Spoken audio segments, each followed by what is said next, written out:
Au nom du Père et du Fils et du Saint-Esprit. Amen. Mon Seigneur et mon Dieu, je crois fermement que tu es ici, que tu me vois, que tu m'entends. Je t'adore avec profonde révérence.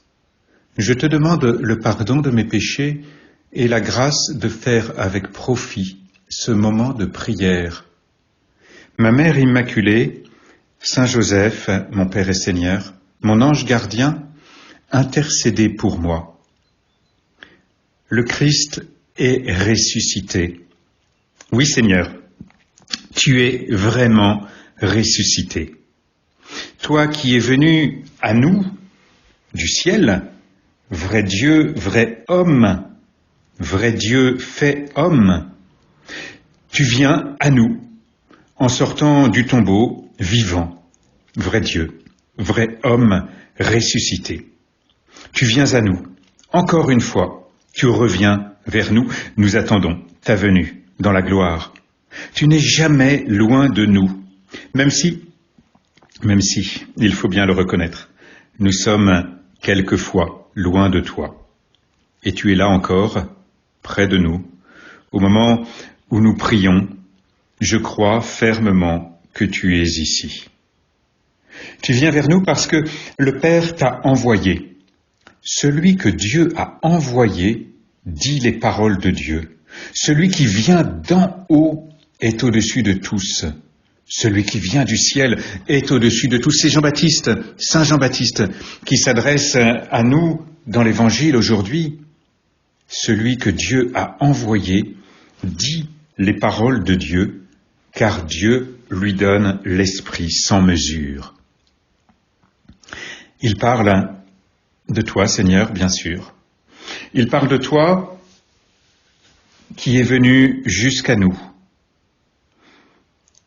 Toi sur qui reposa l'Esprit Saint au moment où il t'a baptisé. Dieu lui donne l'Esprit sans mesure, nous dit-il. Oui, Seigneur Jésus, tu as reçu l'Esprit sans mesure, toi l'envoyé du Père, toi qui nous dis les paroles de Dieu, une parole puissante, une parole qui nous éclaire, une parole qui nous enseigne. Ton évangile vient nous éclairer, vient nous enseigner. Une parole puissante aussi, car elle est agissante. Dieu dit, et ce fut fait. Que la lumière soit, et la lumière fut. Lève-toi et marche, et l'homme se lève et marche. Les guérisons, les délivrances dans l'Évangile nous montrent la puissance de Jésus, la puissance de Dieu, la puissance de l'Esprit Saint agissant dans la vie de Jésus. Dieu lui donne l'Esprit sans mesure, dit Saint Jean. C'est vrai aussi de ce moment de l'incarnation, bien sûr, mais aussi de la résurrection, lorsque Jésus est ressuscité dans la puissance de l'Esprit.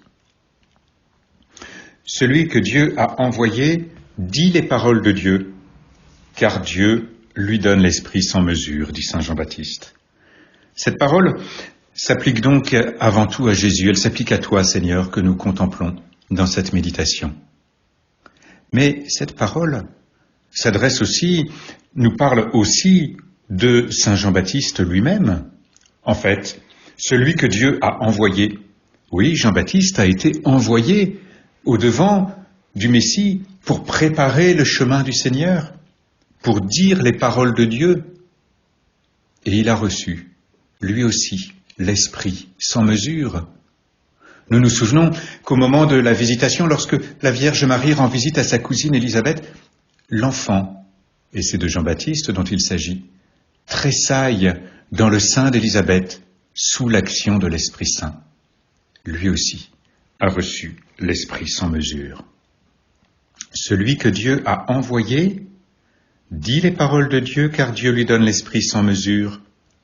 C'est vrai de Jésus, c'est vrai de Saint Jean-Baptiste, mais c'est vrai aussi de toi et de moi. C'est vrai de chacun d'entre nous. N'oublions pas l'évangile que nous entendions dimanche dernier. Jésus était au milieu de ses apôtres, réunis au cénacle. Il leur dit, « De même que le Père m'a envoyé, moi aussi je vous envoie. Ayant ainsi parlé, Jésus souffla sur eux et leur dit, « Recevez l'Esprit Saint. » C'est impressionnant de voir comme cet évangile éclaire celui que nous méditons aujourd'hui. La parole de Dieu s'éclaire par elle-même. De même que le Père m'a envoyé, moi aussi je vous envoie. Celui que Dieu a envoyé dit les paroles de Dieu. Ayant ainsi parlé, Jésus souffla sur eux et leur dit, « Recevez l'Esprit Saint, car Dieu lui donne l'Esprit sans mesure. » Eh oui, c'était vrai, Seigneur, de toi, cette parole de Jean-Baptiste, mais c'est vrai aussi de chacun d'entre nous. Nous avons été envoyés, tu nous as donné l'Esprit Saint. Comment ne pas penser aussi, Seigneur, à cet évangile que nous entendions lundi? C'était la fête de Saint Marc et c'était la fin de l'évangile de Saint Marc, justement. Voici les signes qui accompagneront ceux qui deviendront croyants. En mon nom, ils expulseront les démons. Ils imposeront les mains aux malades et les malades s'en trouveront bien. Le Seigneur travaillait avec eux et il confirmait la parole par les signes qui l'accompagnaient. Oui, Seigneur, tu nous envoies proclamer ta parole bien sûr par nos paroles, mais aussi la proclamer à travers tous ces signes qui accompagnent ta parole. Et les signes évoqués ici dans l'évangile de Marc sont la guérison, la délivrance, et nous pouvons penser à toutes ces guérisons qui s'accomplissent encore aujourd'hui dans l'Église. Peut-être certains parmi nous s'en rendent-ils compte, peut-être d'autres pas encore, mais il se passe beaucoup de belles choses dans l'Église.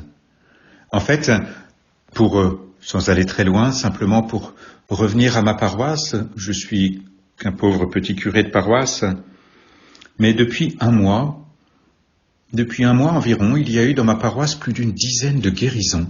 Moi-même, j'ai demandé à 2 personnes, à cause d'un problème de dos, à 2 personnes de prier pour moi et pour cette guérison, et j'ai été à ce moment-là immédiatement guéri. L'Esprit est donné sans mesure à ceux qui sont envoyés. C'est pas vrai simplement des prêtres, c'est intéressant, c'est vrai de chaque fidèle.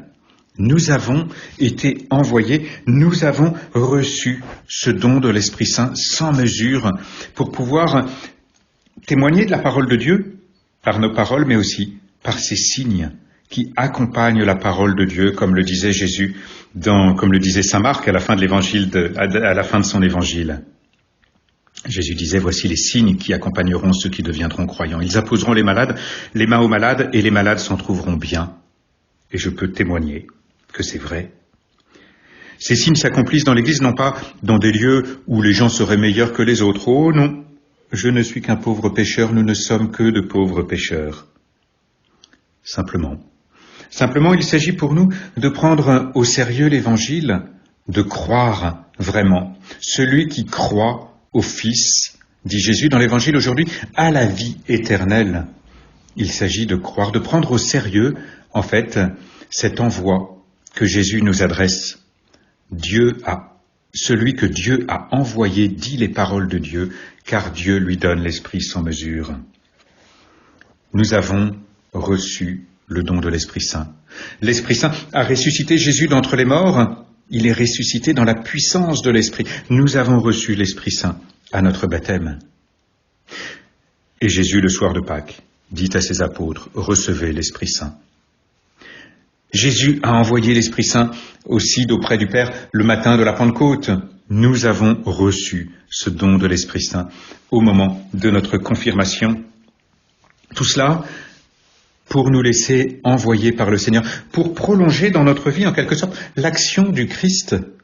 Le Christ poursuit son œuvre dans le monde, aujourd'hui, à travers son corps qui est l'Église.